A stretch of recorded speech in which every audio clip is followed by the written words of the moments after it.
Please cricket चलने दें ताकि हम इंजॉय कर सकें। शाहिद आफरीदी की नरेंद्र मोदी से दरख्वास्त, भारतीय परचम का एहतराम है। पाकिस्तान क्रिकेट टीम के साबिक कप्तान शाहिद खान आफरीदी ने भारतीय वजीर आजम नरेंद्र मोदी से दरख्वास्त की है कि प्लीज क्रिकेट चलने दें ताकि हम इंजॉय कर सकें। शाहिद आफरीदी ने कहा कि हमारी हुकूमत ने हमेशा भारत से दोस्ती का हाथ बढ़ाया है। इत्तेफाक से भारत में मसाइल हो जाते हैं। धमकियों को बुनियाद बनाकर भारत की जानिब से पाकिस्तान में एशिया कप खेलने से इनकार समझ से बालातर है। पीसीबी चाहता है कि भारतीय टीम पाकिस्तान आए, लेकिन भारतीय बोर्ड फैसला करने से पहले हमसे बात तो कर ले। पीर को कतर में मीडिया से बातचीत करते हुए शाहिद आफरीदी ने कहा कि भारतीय परचम का एहतराम है। मैंने छोटे बच्चों को भारतीय परचम पर दस्तखत करके दिए। वाज़ेह है कि पाकिस्तान को रवां साल एशिया कप क्रिकेट टूर्नामेंट की मेजबानी करनी है, जबकि भारत ने पाकिस्तान में टीम भेजने से इनकार किया हुआ है।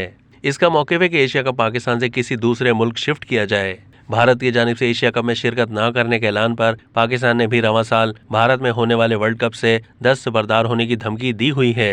अब तक के लिए इतना ही। मज़ीद मालूमात के लिए डेली जंग के यूट्यूब चैनल को सब्सक्राइब कीजिए।